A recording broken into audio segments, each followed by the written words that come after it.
December 2024ના રોજ ભારતીય સેનાના, ભારતીય નૌકાદળ અને ભારતીય વાયુસેનાના અધિકારીઓએ બાંગ્લાદેશ સેનાના તેમના સમકક્ષો સાથે મળીને પશ્ચિમ બંગાળના કોલકાતામાં વિજય સ્મારક, fort William, army headquarter, eastern command ખાતે વિજય દિવસની ઉજવણી કરી. આ દિવસ 1971ના ભારત-પાકિસ્તાન યુદ્ધમાં ભારતની વિજયની 53મી વર્ષગાંઠને ચિહ્નિત કરે છે, જે બાંગ્લાદેશની રચનાના કારણે બન્યું હતું. સમારંભમાં 1971ના યુદ્ધ દરમિયાન પોતાના પ્રાણોની આહુતિ આપનાર વીર જવાનોને શ્રદ્ધાંજલિ આપવા માટે પુષ્પાંજલિ કાર્યક્રમનું આયોજન કરવામાં આવે છે.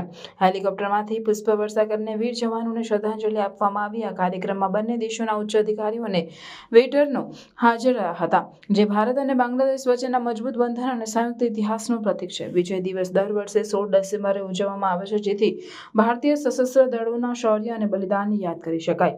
આ દિવસે વીર જવાનોની હિંમત અને સમર્પણ પર વિચાર કરવાનો દિવસ છે, જેમણે ભારતના વિજયને સુરક્ષિત કરવામાં અને બાંગ્લાદેશની મુક્તિમાં મહત્વપૂર્ણ ભૂમિકા ભજવી. ભારતીય અને બાંગ્લાદેશી અધિકારીઓની સંયુક્ત ભાગીદારી બંને દેશો વચ્ચેની દીર્ઘકાળની મિત્રતા અને સહકારને હાઇલાઇટ કરે છે. આ વર્ષની ઉજવણીમાં સાંસ્કૃતિક કાર્યક્રમો અને વેટરન એક્સચેન્જ જેવા વિવિધ કાર્યક્રમોનો સમાવેશ થાય છે, જે બંને દેશોના સશસ્ત્ર દળો વચ્ચેના સંબંધોને મજબૂત બનાવે છે.